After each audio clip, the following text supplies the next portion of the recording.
Shalom.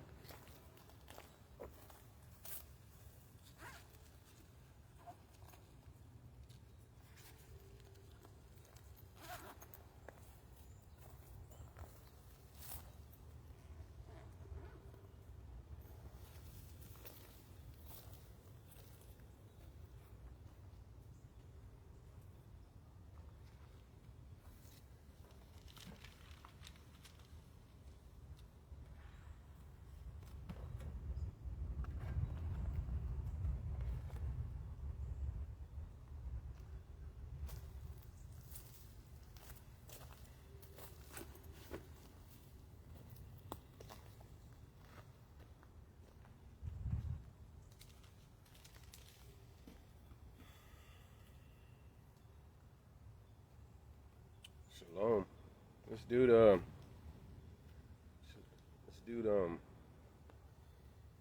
text, he had both his wives. A little bit, you get a little bit.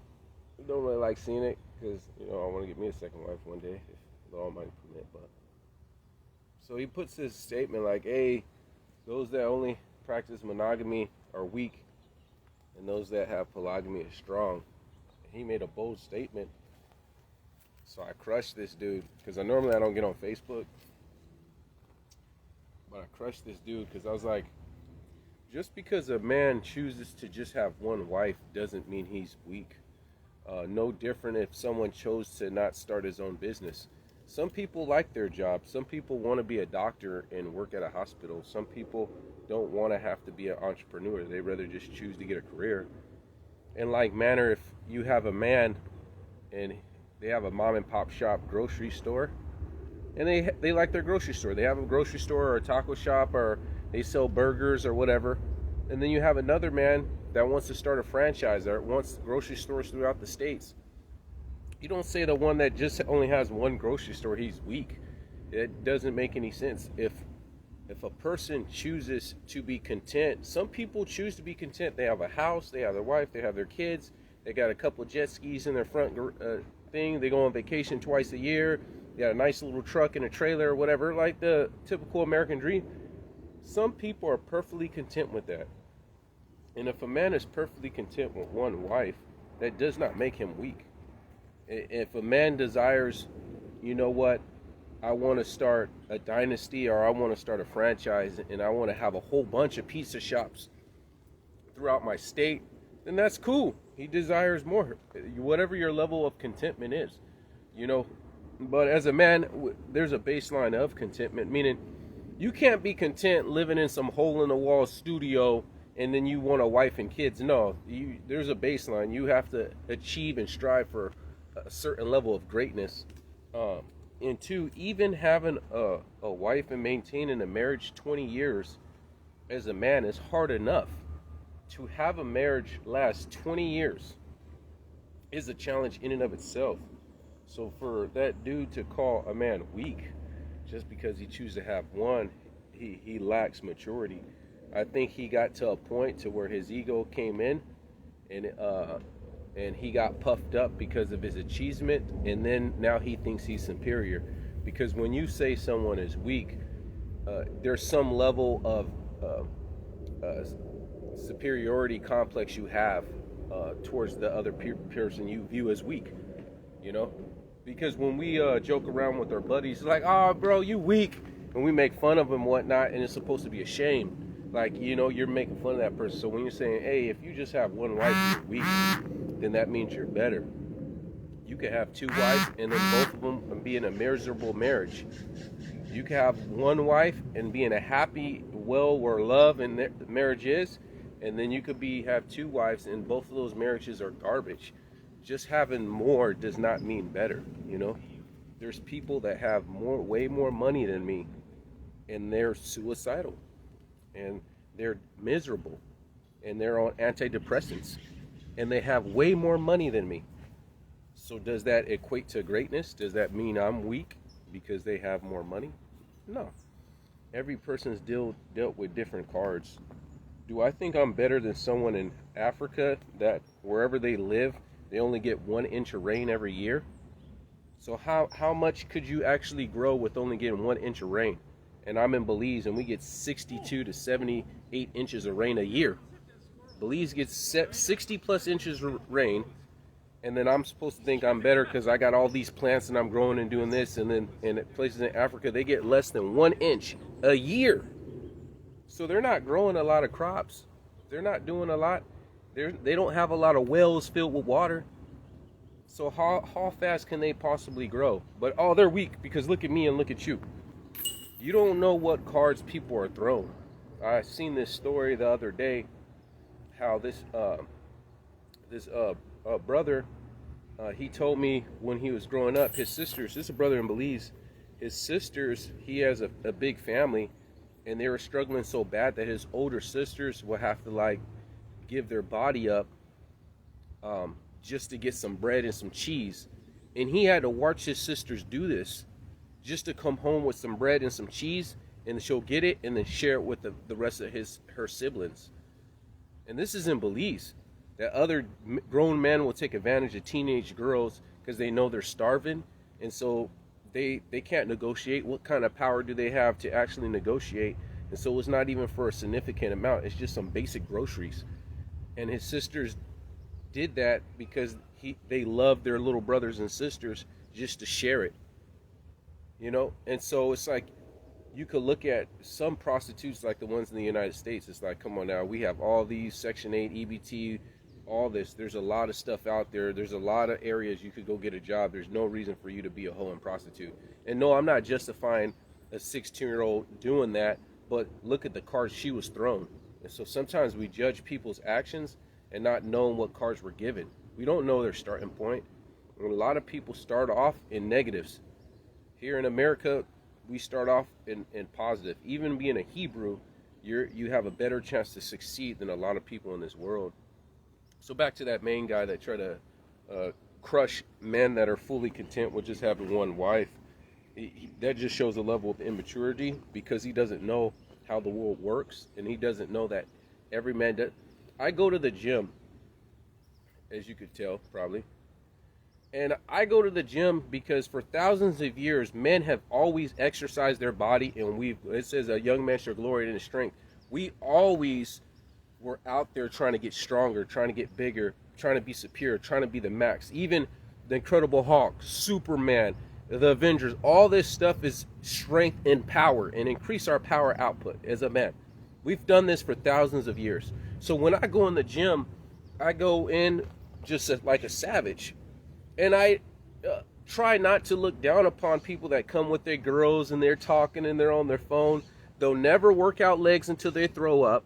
They'll never redline and go to the max and push themselves to the max. They'll never be the strongest they could possibly be. They never know what the word beast mode even means. They never went all out in the gym. Some people just go to maintain, and some people just go with their girls. And my mind is like, why are you going to the gym with your girl, man? If you want to go on a date, go on a date. Why don't you go in the gym and just beast it? Be manly about it. Or if you separate, okay, she does her thing, you do your thing, and you just go and smash. Go in there with the mindset, I'm going to exert my dominance in this gym. And I had to take a step back, because I'll be like that guy making fun of man that just had one mind. I had to take a step back and say, hey, just because this is how I think, and this is how I think all men should be, because for thousands of years this is what we've done, whether we are lifting up rocks and logs, gladiators, all this stuff, even the old portrait of masculine man and whatnot, this is us. Hitting the weights in gym, that's just us. That's just in our DNA, right?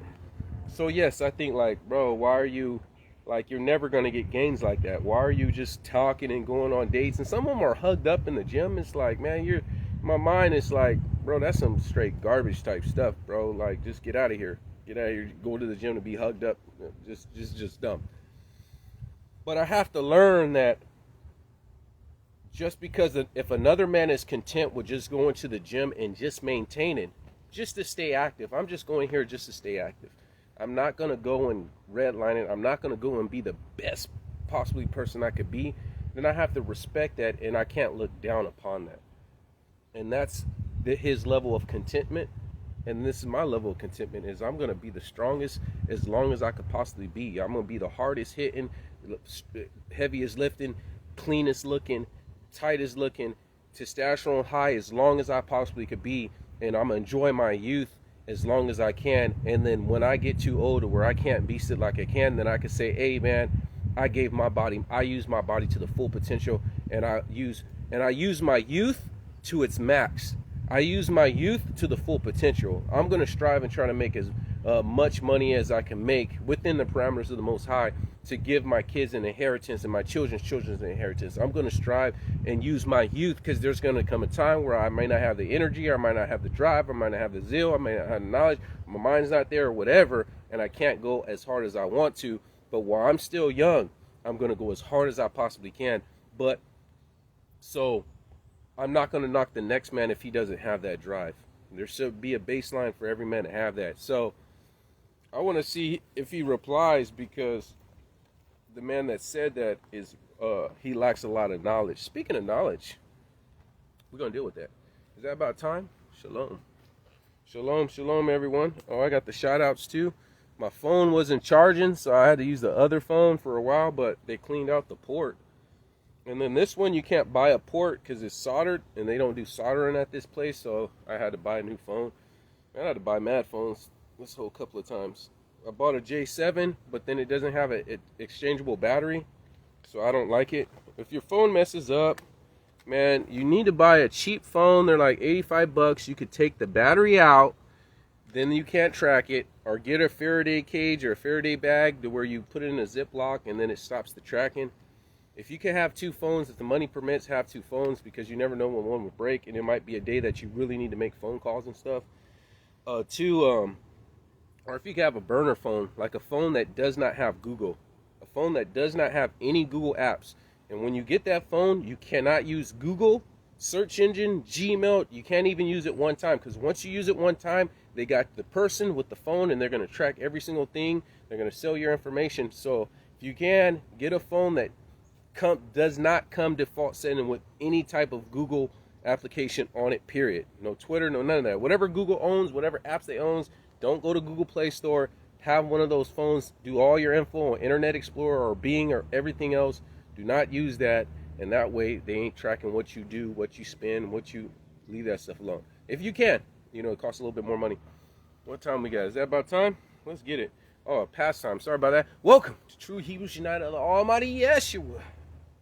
Definitely give all honor to Yah through His Son Yeshua Mashiach, the only begotten of the Father. Definitely give all honor to the apostles, the prophets, the evangelists, the teachers, the elders, the bishops, the deacons across the whole planet, teaching and persuading people to repent from their sin and come to this gospel before it's everlasting too late. Definitely give shout out and much love to the brothers and sisters across the whole planet, keeping the Almighty's commandments, statutes, judgments, precepts, and ways. Definitely people on the Facebook and YouTube that share, like, comment to the videos. Please go to the YouTube. If you support us, you can reach us at 619-501-1375. If you want to Zooms, if you want to talk, go over the scriptures, ask us questions, you're interested in maybe being a part of True Hebrews United and want to ask us some scriptures on what we believe or why we believe. We use a lot of scriptures here. I do expound on each scriptures, but we really point people to the scriptures. I don't do metaphors as much. I'm not a prosperity teacher. I really believe I'm more militant as far as when it comes to black and white. And if this is what it says we do, there's a lot of things in this Bible we do not want to do, but the Almighty says it's for us to do it. He used a story that he says, hey, he sent two sons. He said, go work in my field. One said, okay, I'll do it, and then he didn't do it. And the other son said, no, I don't want to do that, and then he turned to repent and did it. There are going to be things in this Bible that you do not want to do. Period. Your flesh, your mind, you just don't want to do it. But because you love the Most High, you go ahead and submit to His will, because not our will, but let His will be done. So, appreciate you guys. This is going to be a short message today because I do need to get into some news. And we got Feast of Tabernacles coming tomorrow at sunset. So there will be service to Monday. So don't be working tomorrow at sunset to Monday until sunset. That's the first day of Feast of Tabernacles. Service will be at the same time, 10:30 Pacific time. So, with all that said, be a nun. let's let the fingers do the walking and the scriptures do the talking. I almost said, give the Almighty a hand clap. I almost closed out. Let's let the fingers do the walking and the scriptures do the talking. Praise the Almighty. Go ahead and give me Matthew chapter 11. And I'm in the book of Matthew, so I'm almost done. So I do Passover to Passover. I have to read the whole Bible. So I'm in Matthew's. So this is all I got left out of the Bible. If I can finish this by January, then I have January, February, and March before the Passover. Here, I have 3 months. I can get into the other books that I've been wanting to read, so I can give more knowledge when I teach the Bible. So my goal is I finish the Bible as fast as I can. Then I got to finish the Apocrypha. That usually takes like a month. Finish the Apocrypha, and then the other 2 weeks I study in other books, history, things like that, so I could put more information in my studyings for the following Hebrew year. So let's keep going. Matthew chapter 11, verse 25. Let's get it. Matthew chapter 11, verse 25. I'm going to go pretty quick. I do need to get into the news. At that time, Yeshua answered and said, I thank thee, O Father, Lord Almighty of heaven and earth, because thou hast hid these things from the wise and the prudent, and have revealed them to babes. Even so, Father, it so seemed good in thy sight. All things are delivered unto me of the Father, and no man knoweth the Son but the Father, and neither knoweth any man the Father save the Son, and he whomsoever the Son will reveal. And we're going to get on 27 later on, because I do want to teach who is Amashiach. Because there's a big division between you. Oh, he was just a man filled with the Spirit. He was the son of Joseph by DNA. We're going to get into this, because a lot of people got this off. And there's too many scriptures to get this off. So, but my main point, it says, I thank thee, Lord in heaven, for he has hid these things from the wise and the prudent. He specifically hid this knowledge from the wise and the prudent. Now, what is prudent? Prudent is careful in action and in judgment. Like if I went to a financial advisor before I invested money, that's very prudent. Or if I am a financial advisor, or if I plan out actions. Okay, I'm going to do this with my money, or I'm going to talk to this dude, I'm going to network with this, and you plan your actions very wisely. Kind of like, let's say, for example, being prudent will be like, say I got to take my kids to school on time. Say your goal is to take your kids to school on time, right? It's like, all right, so I don't be late taking my kids to school. I'm going to get my children's clothes. I'm going to get their clothes for tomorrow already laid out. So their clothes are already laid out. I don't got to pick their clothes. And I'm going to make their lunch at nighttime and put it in the refrigerator. So in the morning, all they got to do is brush their teeth, eat breakfast, get dressed, and they're ready to go. And that way I could get my kids to school on time. That's being prudent. It's well thought out and well planned. You know what I'm saying? So, just a random example. Just a random one. But let's keep going. So why, if being prudent or being wise, is that a bad thing? Because being prudent is well thought out, and that is actually a good trait. So why did he hide the gospel from people that were wise and prudent? That's the question for today. So let's keep going. Give me 1 Corinthians chapter 3.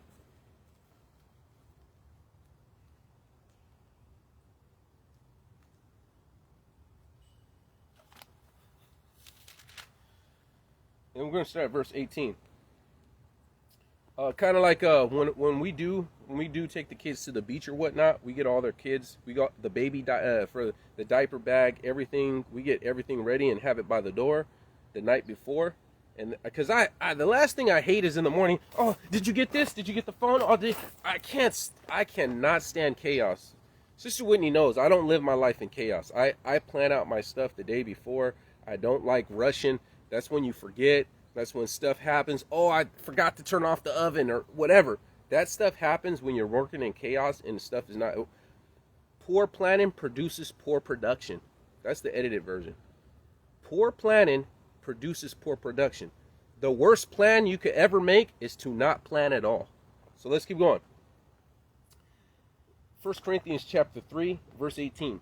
Let no man deceive himself. If any man seemeth to be wise in this world, let him become a fool that he may be wise. So there is wisdom that you need to let go so you could take on the true wisdom he wants you to have. And so when the gospel came, he hid this from the people that had the wisdom of the world and that were prudent of the world, but was not wise towards the Most High. Let's keep going. Verse 19, for the wisdom of this world is foolishness with the Most High. For it is written, he taketh the wise in his own craftiness, and again, the Almighty knoweth the thoughts of the wise, and they are vain. Therefore, let no man glory in man, for all things are yours. So it says the wisdom of this world is foolishness. And we see that all the time. What's the wisdom of the world? See, the Almighty has given us wisdom of this world, and there's nothing wrong with universal law. What is universal law? Let's use fire, for example. There's three things that you need to produce fire. You need oxygen, you need combustion, and you need material, something that could burn. If you don't have the material and it's on a hot day and you have oxygen, there's nothing to burn. If you don't have a combustion, which could be the heat or a spark or electricity or whatever, and you don't have the combustion, you can have as much oxygen and wood as you want, but there's nothing to combust. And if you don't have air, fire needs air to survive. So you need those three things. So you're like, it's scientifically proven that at a certain rate that this will combust. This will catch on fire at a certain rate. So how did Meshach, Abednego, and Rashach go in a fiery furnace and they didn't be burned? You really telling me? Come on now, look, man, we know wisdom. You mean to tell me that Noah was able to catch gazelles and catch all these animals, not Azel, gazelles, catch all these animals and put them in the ship? So he caught an alligator, he caught a crocodile, he caught every single spider, he caught all these giraffes, these big old giraffes, and this ship was just holding all these elephants and whatnot, and he got these people in the ship. See, they're using the wisdom of the world, which is not inaccurate in and of itself, because the likelihood of any human being capable of doing that right now will be pretty much impossible. You could make a ship because we have aircraft carriers, but it'll take a lot more than 8 people to get all those animals into an aircraft carrier. You know what I'm saying? I don't think Noah's Ark was that big. My personal theory on that is he probably only caught like 5 spiders, and from there, all the different spiders were created. Kind of like he probably only caught a couple of breeds of dogs, and from those couple of breeds became German Shepherds and Poodles, and all these other dogs came after Noah. He didn't have to catch every single breed of dog and every single breed of elephant and lion and all. No. He probably caught a couple of each, and then bam, and there you go. That's my theory. You know, we'll ask the Almighty when we get up there. So, but that's the wisdom of this world to get you to not, there's no way, man. That's why I don't believe in the Bible, because look, but he says the wisdom of this world is foolishness towards the Most High. So I want you to say, if someone could type, the wisdom of the world is foolishness towards God. All right, yeah, the wisdom of this world is foolishness towards God. If you could write that, you know what I'm saying? So someone could type that, or all you guys type that, whatever, right? So a perfect example is when they go to college and they get a college degree, they come out atheists. You'll see people in 18 years old, they go to Stanford or Harvard, and they come out atheists because they receive the wisdom of this world, which is foolishness with the Almighty. And then they come out, nah, I took a class of theology, I took this, and this is man-made, and this and that, and I don't believe in no sky deities and this. And they come out, they get the wisdom of this world, and they come out a non-believer. Sometimes, I want to send my kid, man, my dreams to get into Harvard. You send your daughter to Harvard, and she just gets tricked out. She becomes a hoe, all in her college years, to try to be in some fraternity. Kappa, Beta, Deuce, yeah, chicka, baka, da. No, why do you want to send your daughter to go be a hoe at some college? Oh, that won't happen to my daughter. Well, there's thousands of dollars that it happens to every year. So somehow it won't ever happen to you. There's a lot of people that really believe that their kids will not die before them. And it's sad, but kids do die before parents. And we just won't believe that can never happen to us. Oh, yes, it can happen. We don't know what's the futures. We can't control. We can't make sure that our kids will outlive us. There's no guarantee. We hope and pray to the Almighty that they bury us and we don't bury them. You know what I'm saying? But we can't control that. And so college degrees, That's the wisdom of the world, and this is why they don't receive it. So it's harder for people that go to college and have these things and get the wisdom of the world to come, because he hid these things. We're going to get to the next scripture. Give me Proverbs 26.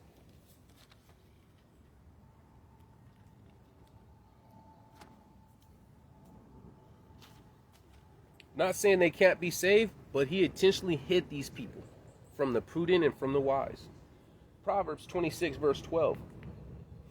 See thou a man wise in his own conceit, there is more hope of a fool than him. There is more hope of what? Salvation.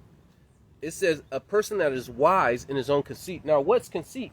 Conceit is excessive pride in oneself or puffed up. So he's wise in his own conceit. He's excessively prideful on his own self, in his own abilities. So if you go to college and you receive this knowledge, you have excessive pride in your knowledge to where you cannot receive the gospel. Because I went to college, I got my degree, I got my master's, I got this, I got all this stuff. You can't tell me nothing.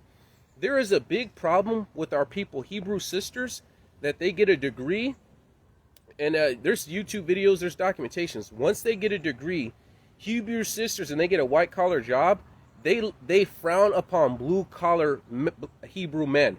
They don't want to date blue-collar men because they feel that they got this education, and thus they feel that a blue-collar man is inferior to them, or they're smarter than them. And that's the wisdom of this world. And sometimes people confuse education with IQ or intelligence. There's people impoverished in Africa or any country that are smarter than a person that is well educated. Being educated just means you receive more information in your lifespan. You were exposed to more information, so you are well-rounded. That does not mean that you're smarter than a person that's just not as educated. They just didn't have the exposure. There's a reason why I struggle financially growing up. Is because my parents never exposed me to investments, and exposed me to an IRA account, exposed me to stocks and certain things that could multiply my money. They just exposed me to getting a job and you figuring it out. So I didn't have the exposure to be equipped to make all these things until YouTube, until all this stuff, came about. It's the same thing with a person that would have went to a mechanic, but they put on a YouTube video, they got the exposure, and they fixed it themselves instead of going to a mechanic. They just wasn't exposed to that if their parents weren't mechanics or something, right? So they get this education, so they're wise in their own abilities through their education, and so they don't date Hebrew men. And a lot of Hebrew men, because I do the trades, and I'm not going to say too much, but there's people that are blue collar that make six figures. They may not make high six figures like a doctor or mid six figures, 500,000, whatnot, but they make six figures. And so, because they're wise in their own conceit, they won't date people. This is the wisdom of this world.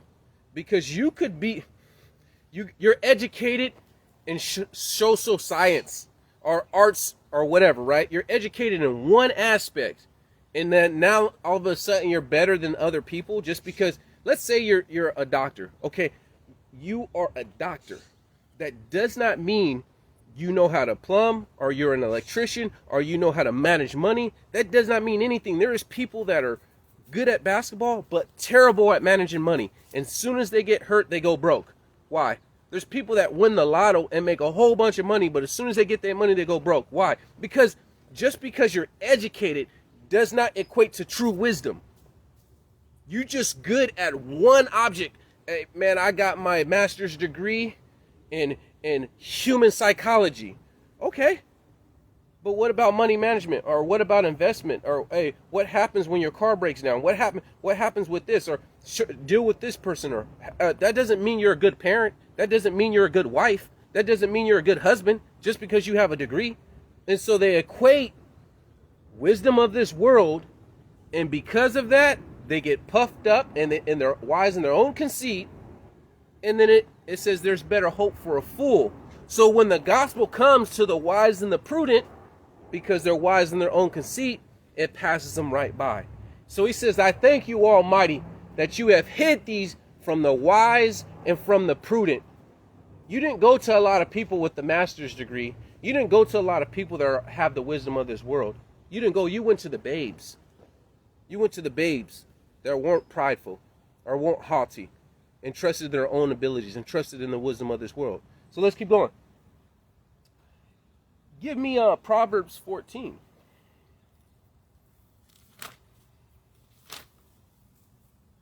Verse 12. Let's get it. It says, Proverbs 14, verse 12. It says, there is a way that seemeth right unto the man, but the end thereof are the ways of death. And we dealt with this scripture a whole bunch of times. So, this way seems right.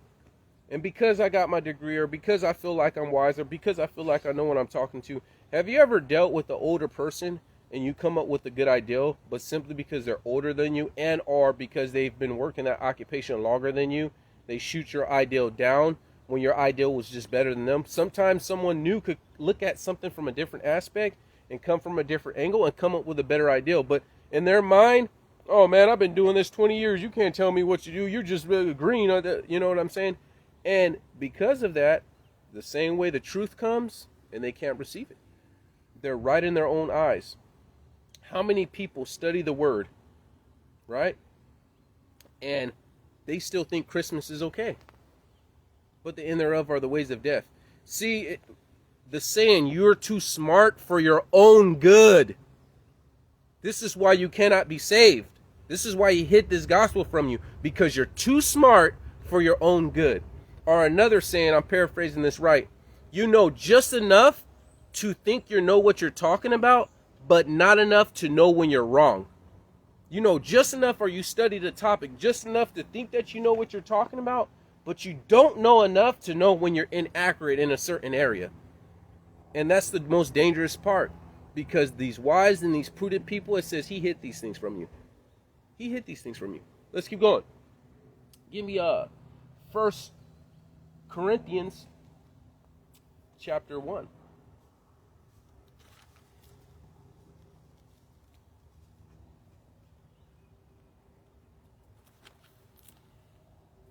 So, did any of you guys write the foolishness? The wisdom of this world is foolishness with, let's see if you guys wrote that. The wisdom of this world is foolishness. There you go. Good job. Thank you. Foolishness with the Almighty. All right. 1 Corinthians chapter 1, verse 25. So the wisdom of this world is foolishness with the Most High. Verse 25. Because the foolishness of the Most High is wiser than men. Check this out. And that the weakness of the Almighty is stronger than man. For ye see your calling, brethren, how it not many wise men after the flesh, and many mighty, and many noble are called. But the Almighty has chose the foolish things of this world to confound the wise. And the Almighty have chosen the weak things of this world to confound things that are mighty. Because even his foolishness is wiser than men. So we see when people use the wisdom of this world, which is accurate, the Almighty has universal law. You have a saint, you have a brother or sister in the Most High, saved, filled with the Spirit, and you have a sinner. There is a universal law. If this sinner plants more seeds into the ground, and the saint, the brother filled with the Spirit, just plants a couple of seeds, the universal law is the sinner is going to outgrow the saint. Now, if the Almighty makes a divine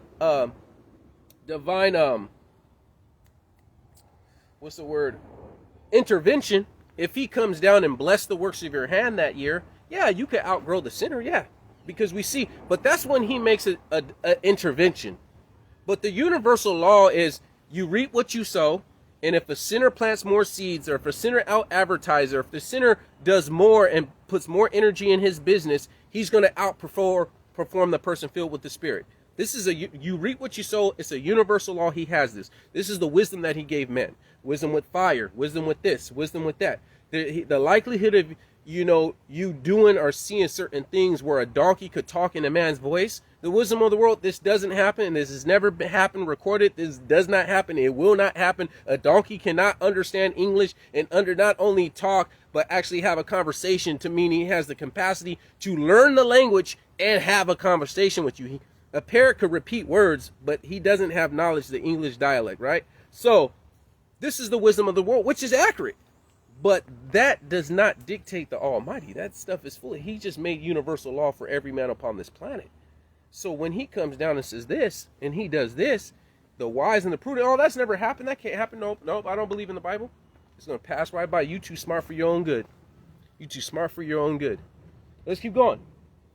So we'll give the shout outs. We're going to give another people that's disqualified shout outs. Where my phone at?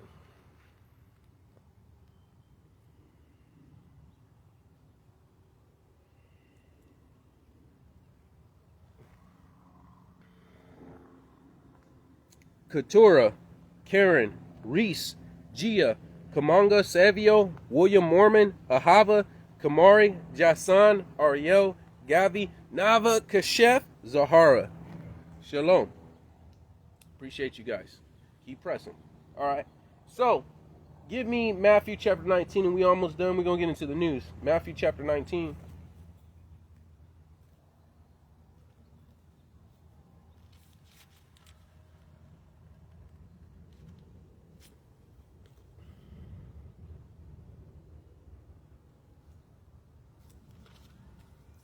Matthew chapter 19, verse 16.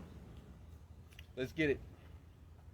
And behold, one came on and said unto him, Good master, what things shall I do that I may inherit eternal life? He asked him a powerful question. Let's get it. And he said unto him, Why callest thou me good? There is none good but one, and that is the Almighty. But if thou wilt enter into life, keep the commandments.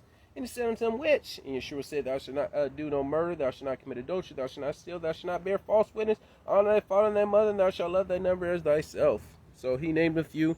Christians will run, see, that's all he said. That's not all he said. If we read the epistles, it talks about, hey, taking your brothers to court. Hey, women covering their hair. Hey, not wearing jewelry. There's way more stuff in the epistles, so I don't see how they just take this little bit, and say, see, that's all we have to keep. But whatever. They want to use scripture out of context. They go into the lake of fire anyways. So let's keep going. The young man said, All these things have I kept from my youth, what I lack. And Yeshua said to him, If thou wilt be perfect, go sell all that thou have, give to the poor, and thou shalt have treasures in heaven, and come and follow me. And when the young man heard these sayings, he went away sorrowful, for he had great possessions. So he couldn't do it. Let's keep going. And Yeshua said unto his disciple, Verily I say that a rich man shall hardly enter into the kingdom of heaven. It's going to be hard for a wealthy person, a wise person, or a prudent person to make it into the kingdom. It's going to be hard for these people to make it into the kingdom. Let's keep going. Again, I say unto you, it is easier for the camel to go through the eye of a needle than for a rich man to enter the kingdom of heaven. I'll use both aspects, and you could choose whatever you want. One, a needle and it has an eye, and you twirl a thread, and a huge camel go through the eye of the needle, which I probably not veer into that, but they call it the eye of the needle. Then for a rich man to make it in. Another eye of the needle is when you had a wall around a city, there's a small part to where you could only get one camel at a time through this opening, and it made it so thieves couldn't take your whole herd. So if they want to take your stuff, they call it the eye of the needle. If they say you can even make it on your farm where there's just only a little passage, so they couldn't just take your whole flock with the dog or with the horse and take hundreds of camels away from you. They could only one could squeeze through this one at a time, and so they couldn't just take your whole stuff. They may could get 1 or 2 or 6 that night while you're sleeping, but they're not getting your whole flock. So they call that the eye of the needle. So you could choose whatever definition you want to. At the bottom of the day, not a lot of rich people going to make it in. Whatever you want to choose, because I'm not going to. That's like who is Esau or the 12-tribe chart. I'm not going to really get into that. We understand the concept. It's harder for a rich man to make it into the kingdom. It's not impossible. I think the most wealthy people will be people that started off not wealthy, and as they were serving the Almighty, became wealthy. I think that'll probably be mine and a couple other brothers and sisters' destiny. But not saying we'll be rich or nothing, but that's how it worked for me so far. So with that being said, a lot of rich people will not make it in. A lot of wise and a lot of prudent. But let's get into the scriptures. Give me Matthew chapter 6. Oh, wait, I'll finish that. Go ahead. You could bookmark Matthew chapter 6. I want to finish reading that. And verse 25, Matthew 19, verse 25. When the disciples heard this, they were exceedingly amazed and said, who then could be saved? And even rich people can't make it in? Because there is some level of prestige that goes with being wealthy, whether spoken or unspoken. And so by default, you would think like, look how big Joel Osteen's church is, or T.D. Jakes, or Creflo Dollar. They got thousands of people. They got a stadium when people come to their service to hear them speak. These motivational speakers speak. And there's a prestige that goes with it that you think that he must be powerful. Or this person's wealthy, he must be right with the Most High. Did you know everyone that went to Epstein's island was probably filthy rich, probably millionaires? Do you really think people that were broke going to Epstein's island and molesting these kids? That island traces back to the King Charles or whatnot, the woman that just died, Elizabeth, and then that son traced back to that island, sex trafficking and being a pedophile, messing with little kids and whatnot. So it was all wealthy people doing it. So the people that the world esteem, the richer they get, the more wicked they are. Because either they achieve their riches through extortion, through loopholes, through tax evasions, through money laundering, and then they participated in these wicked ceremonies and rituals and sex trafficking and pedophile and all this stuff. That's why we don't esteem these people. We don't esteem these people at all. Perfect example. I'm up in the Bay, and there's some heavy hitters here. Like some heavy hitters. They make some bank here. Sometimes I'll be with the worst looking vehicle out of everyone in the parking lot, right? I left my lights on. This is when I just had cables. Empty parking spot. I plugged in my labels. I'll wait until a car parked. 3 cars parked right next to me to go into the gym. I say, hey man, can you give me a jump? I got my cables right here. I'm already hooked up. Oh, not today. Oh, I got to get home. Oh, I don't want to take the chance. They didn't even want to give me a jump. Whether racism or whatnot, guess who gave me a jump? Middle class, lower middle class dude. When my tire was flat up here in the Bay, it was a person in poverty. He had an extra jacket on. I'm talking about when you see him, you could tell he was in poverty. He had the heart to help me out. It was always poor or middle class people that's helped me out in my life. Every time I dealt with people that had a lot of money, they the most wicked people. So it says, hey, it's hard for a rich man to make it into this kingdom. Let's keep going. So now Matthew chapter 6. That's why I ended up getting this thing. I said, forget these people. I was going to have to call a AAA just for a jump because someone wasted one of my AAAs because these people will come and park right next to me and didn't want to give me a jump. That's how bad it was. But there's a lot of racism up here. The Indians, like from India, the Asians, yeah, a lot of prejudice up here. It's worse than San Diego. It's worse, but they're passive. They're like real passive. They're like I won't give you a jump. You know, ninja. You know, I don't want to get flagged and whatnot. Yeah, like that type of racism, like some little faulty type stuff. So Matthew chapter 6. I think this squirrel likes every service he comes closer and closer to me. Like he just likes chilling with me. Like he's like maybe 5 feet away from me right now, just chilling. Matthew chapter 6. I think it's probably the same squirrel too. Verse 19. Lay not up for yourselves treasures upon earth, where the moth rusts and doth corrupt, and where the thieves break through, but lay up for yourselves treasures in heaven, just like we told the rich man. So all that you have, give to the poor, and you'll have treasures in heaven. In heaven, where neither moth nor rust doth corrupt, and where thieves do not break through or steal. For where your treasure is, there will your heart be also. So, for a person, typically, for a person to acquire great wealth, it takes a certain level of energy and time to acquire that wealth. Whether you start a business, you could be a person, maybe let's say Facebook. He didn't know it was going to explode to be this big. You know, there are some things that people start and then it, like you might make a YouTube video and you didn't know it was going to go viral, and from that you made money, a whole bunch of money. There are some times where people are wealthy out of, I'm not going to say accident, but unknowingly, without intention, I'll say that. But the majority of the time, people that acquire wealth, it takes a level of energy and a time output to go in to acquire that wealth. And if you're trying to serve the Almighty, it'll be hard for you to spread that out. Let's keep going. Give me Proverbs 28. Last 2 scriptures.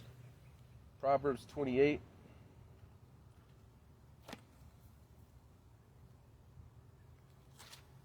verse 20. Proverbs 28, verse 20. It says, he that hasteth to be rich have an evil eye, and consider not the poverty that should come upon him. And what kind of poverty is that? Not being saved. Not being saved. Because you could be rich in the world, but poor towards the Most High. It says, be rich in good works. It says, he that is hasty to be rich. There's nothing wrong with wanting to acquire wealth. A good man leaveth an inheritance to his children's children. But when you're serving the Almighty, and your desire to be wealthy takes away from your prayer life, takes away from your fasting life, takes away from your reading life, takes away from serving, picking up people, calling people, dropping off people, outreaching, trying to save souls, feeding the homeless and the poor. There's a lot of energy it takes in living holy and being saved and doing his work. Not just keeping the commandments, but actually going into his vineyard and being saved. Because there's called something outreach, to where we need to go and bring people, and you try to get another girl's number. Like, let's say I use a random name, Angel. Let's say if there's a person named Angel, right? A sister named Angel, right? She comes to the Almighty, she gets saved, right? So she's keeping the commandments, living holy, but we go in outreach, and she talks to like 3 ladies, and she gives the card, and the ladies seem interested. She needs to try to get those ladies' number. And now she has to, throughout her work week, how you send a text or send a Facebook, and she needs to call and interact with these sisters, because her attempt is her trying to be saved. So no longer as when we're in the world, we just go to work, come home. Now you serve the Almighty, and now you're trying to bring souls. And that takes energy. And maybe this sister wants to come to service but doesn't have a car. So now you got to pick the sister up. I mean, the soon-to-be sister, or the person up, so they could come to service, or you got to drop her off, or she wants to keep the feast days with you. Now you got to help her set up a tabernacle. See, there's energy involved in saving souls and actually working for the Most High. Not just obeying, but actually working for the Most High. And when you're hasty to be rich, it's going to be hard to juggle that. And this is why he says it's easier for a camel to go through the eye of the needle than for a rich man to be saved. But let's keep going. Last couple of scriptures. Give me Mark chapter 18. Mark chapter 18.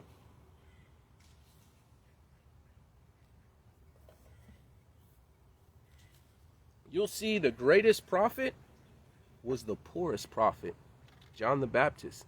Rough raiment, he ate locusts and honey. The greatest prophet ever in this whole Bible was the poorest prophet. Think about that. Mark chapter 18.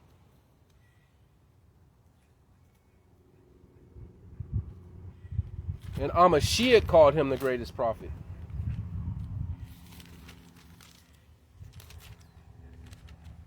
Wait a second, let me know. Wait up. I didn't write the chapter on there. Man. Hold on, I gotta find it. It's no Mark chapter 18, but let me find it right now.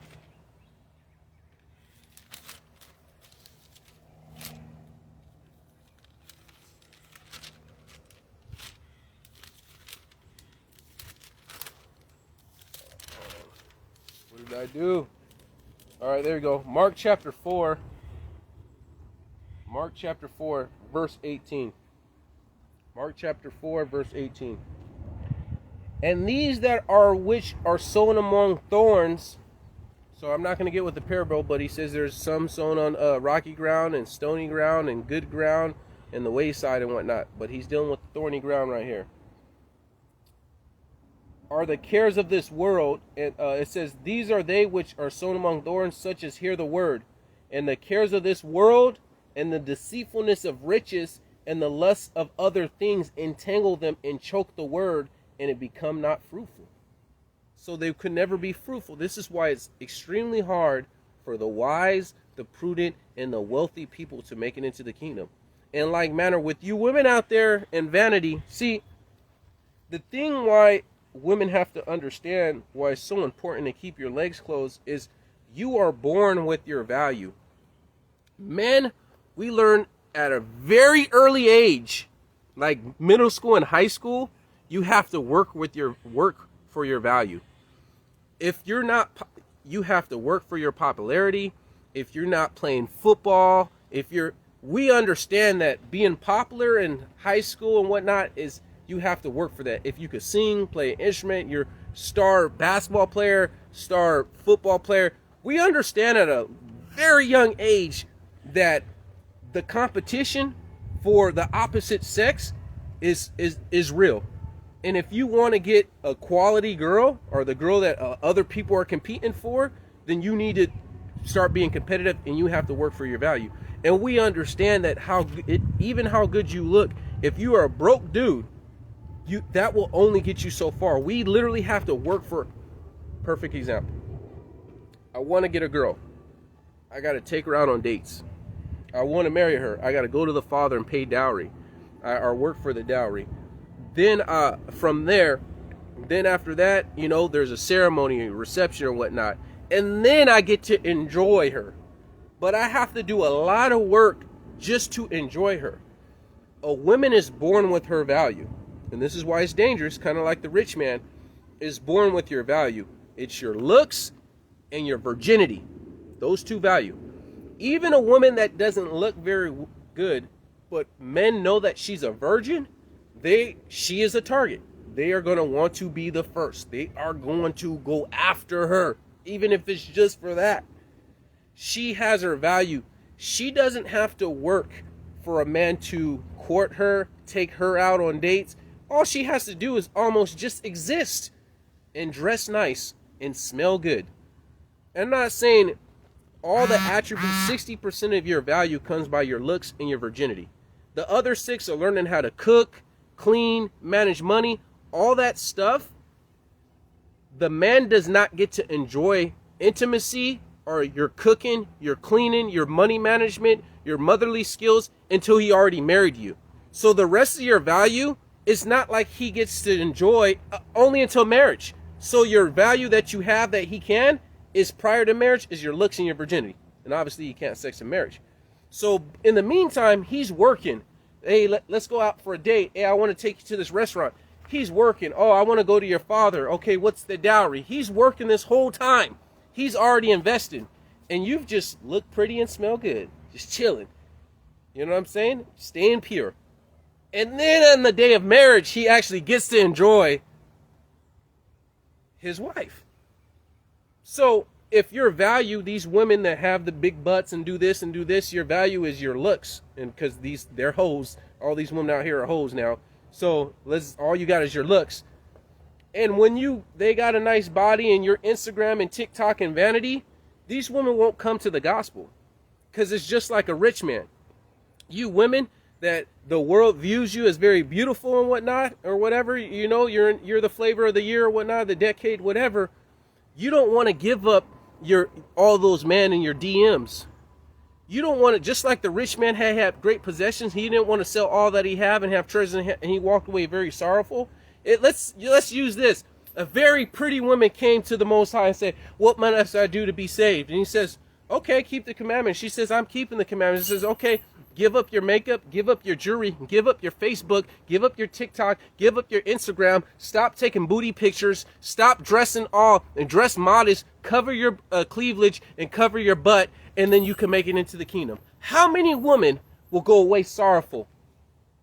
Because they like that validation. They like dudes are always in their DMs, where she could just go on a date at any time with a random dude, and if they don't like, I could just find another dude. I got like 15 dudes in my DMs trying to get with me, trying to take me out on dates. They like that attention. They like that validation because that's the currency she has.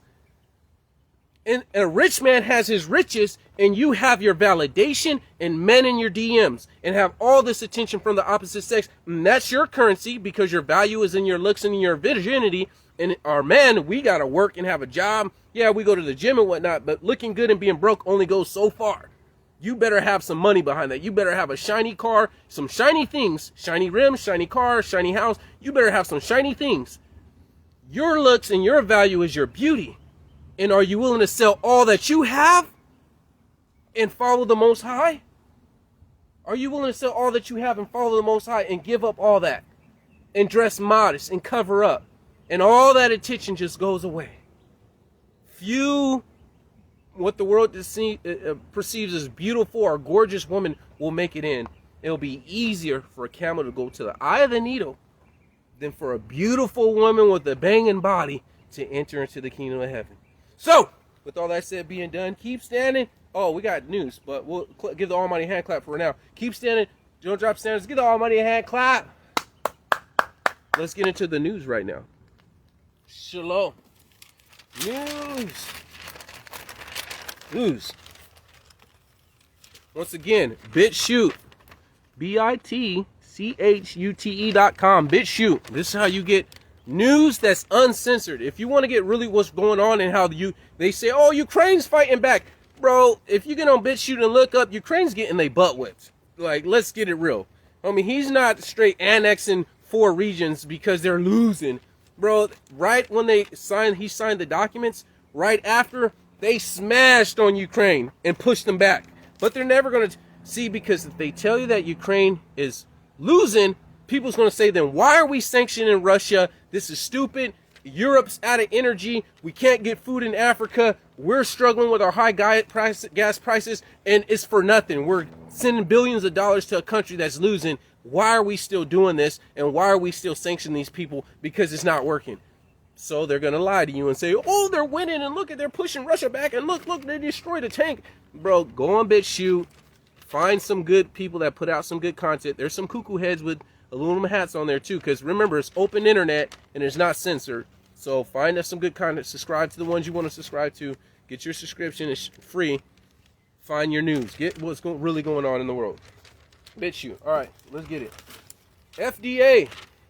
FDA will not release the autopsy for people that died post liquid shoulders.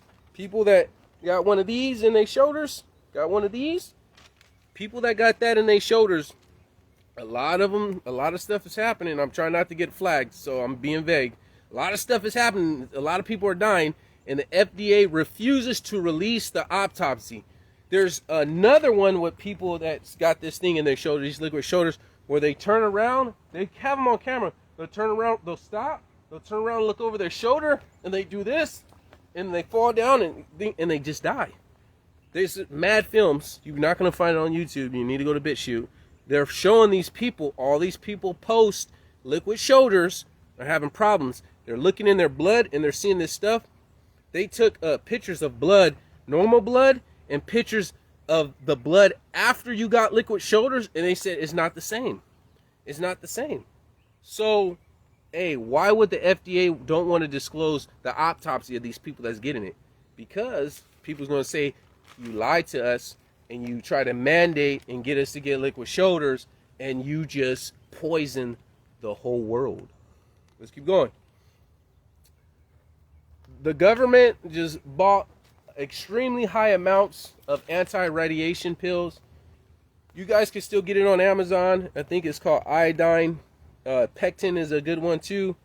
I forgot iodine something.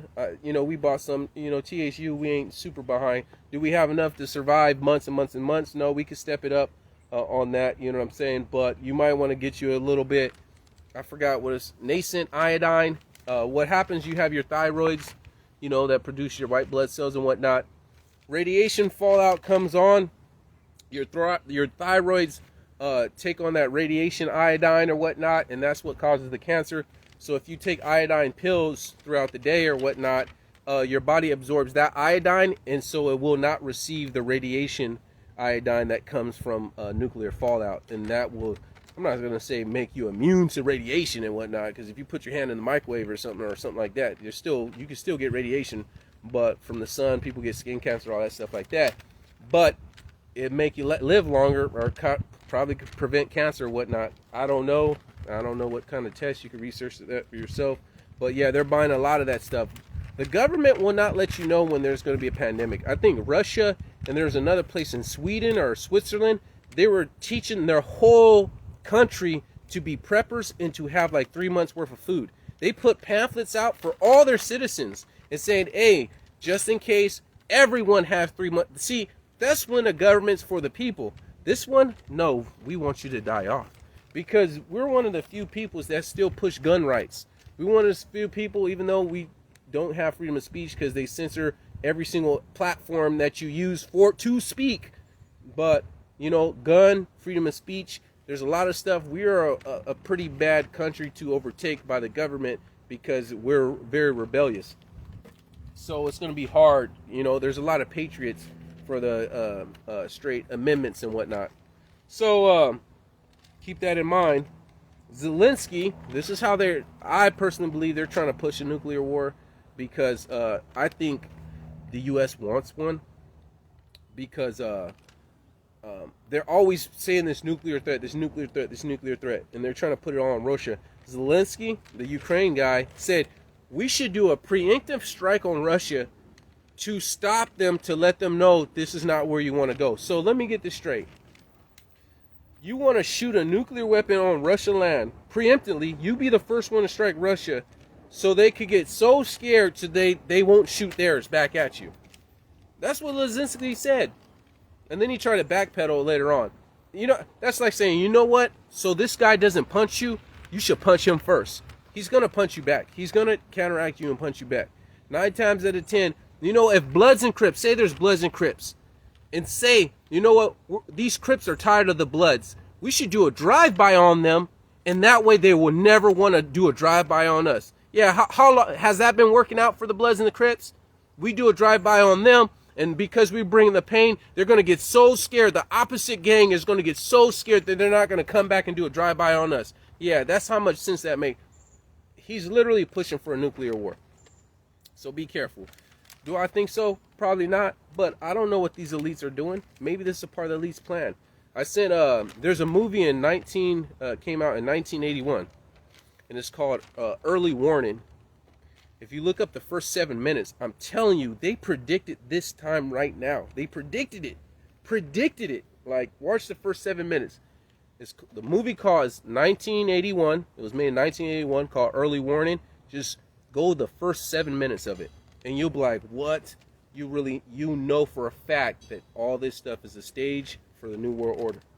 Let's keep going. Farmers, you know how they have self-driving cars, and you know how the government is buying up all the farmland? They're doing their job worldwide to get rid of all the farmers, because they want to decrease the population, obviously, as you know. And then they're going to have AI. They're going to have self-driving farmer trucks. You know how those farmer trucks, they have the big little things coming out, and they're just tilling the ground and all, spraying it with pesticides, spraying it with water and doing all that stuff like that. Everything is going to be by robots. So imagine Bill Gates owns, I think, over 50% of the land in the U.S., right? Farmland, or he bought all that last year.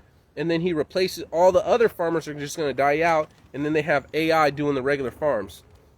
And so it's going to get bad. And then imagine the wicked people are in charge of what you eat, especially in the States. So I say, get out of Babylon. Oh, I'm going to stay here and I'm going to eat this poison meat. I'm going to eat these poison vegetables. I'm going to breathe these chemtrails in the air, and the fluoride that they put in the water, and the indoctrination that they give my kids saying you could change your gender and get a sex change and get an abortion without my consent and all this stuff. Yeah, I want to stay in this land because we're just going to be blessed and highly favored. That's how dumb you guys look the longer you stay in this land. I don't get it. Yeah, every time you eat, you're getting poisoned. Just remember that. And then when your kid comes up with cancer at the age of 18, you're like, oh, pray for me. Pray for me. You knew. I told you what's happening with this farmland. I told you what they're doing to your food. You knew that. Speaking of farmers, Amos Miller, remember that Amish person that they went to the farm and he had a club to where he only sold to other Amish people? They took him to court now. They took him to court for growing his own food. The armed U.S. Marshals raided his meat. He butchered meat, and he had all his stuff was grass fed, and then he had his chickens come behind, and his chickens, when he made routes for his cows to go in circuits, like a circle, and they eat the grass, and then he had his chickens to come behind him, and the chickens would eat the bugs out of the cow's poop. So he had a whole little ecosystem, grass fed, clean meat. They raided him. And then they confiscated his freezer and everything and put a stop on him butchering his meat and selling his meat, right? And he had a club to where back in the day you could have like a golf club or a certain club to where only the people in the club, or say a farmer's market, to everyone in that club could buy from each other. So everyone, only the pretty much other Amish people were buying and eating his meat. And he was shipping it out across the country because they knew it was grass-fed, non-GMO meat. And they put a stop to that because, one, their government's probably, he wasn't paying tax on it probably, I don't know, they were getting his cut. But two, you can't be a light to other people to do what you're doing. We have to put a stop to that. So they're mandating all meat, whether grass-fed or not, to have citric acid, which it doesn't come from oranges. This citric acid comes from to have preservatives in it. This citric acid comes from a form of corn, and it's a GMO, lactic acid, and paracid acid, which is a toxin. The other two are GMOs that are a toxin. So even if you have grass-fed meat, they want you non-GMO meat, non-steroid cows and whatnot. They want you to put preservatives in the meat, which is toxic for the body. And this is why they're coming after this Amish dude. And no, I'm not really cool with Amish people because they're just another form of Mennonites, and the Mennonites are racist and whatnot, so I'm really not cool with them. But it's the fact that he's trying to be off the grid and he's not trying to conform to this government. I'm going to poison my body every time I eat food 3 times a day. I'm putting poison in my body system, and then the U.S. Marshals are coming and raiding his own land. You know what I'm saying? They want the meat to be sprayed on all food, whether grass-fed or not. So it's going down. I'm telling you, you do not want to be in the States. There's nothing for you. Every time you eat some food, even the stuff that says kosher or says non-GMO, that doesn't mean the pesticides aren't toxic to your body. Yeah, we didn't genetically modify the apple, but the pesticides we spray on the apple is still toxic to your body. Like, come on now, let's get it together. You want your kids eating this poison stuff? You want the best for your kids? Then get out of Babylon. At the end of the day, if you really want the best for your kids, get out of Babylon. So, hopefully that was good for you today, and I don't get no flags when we put this on YouTube. So I said being done, keep standing. Don't drop standards. Give the Almighty another hand clap. Shalom.